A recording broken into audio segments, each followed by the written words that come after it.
మనకి ఎగ్జామ్‌లో ఎటువంటి క్వెషన్స్ దీనిపైన వచ్చాయి అనేవి మనం ఒకసారి చూసుకుంటే, మనం దీన్ని ఇంకా డెప్త్‌గా మనం అర్థం చేసుకోవడానికి, గుర్తుపెట్టుకోవడానికి అవకాశం ఉంది.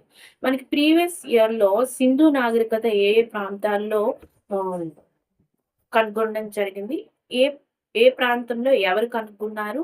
అండ్ ఏ ప్రాంతంలో ఎటువంటి అవశేషాలనేవి బయటపడ్డాయి? అలాగే ఏ ప్రాంతం ఏ నది పక్కన ఉండడం జరిగింది?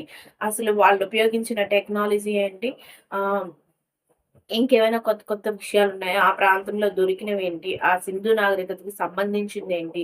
సంబంధించింది కాదేంటి? ఇలా ఎలిమినేట్ చేయడం. అంటే ఆహ్, ఏంటంటే మ్యాచింగ్‌కి సంబంధించిన క్వెషన్స్ అలాంటివి కూడా ఎక్కువగా మనకి రావడం జరిగింది. ఈ సింధు నాగరికత అనేది ఎక్కువ ఫ్యాక్చువల్ ఓరియెంటెడ్ బేస్డ్ క్వెషన్సే మనకి వస్తాయి.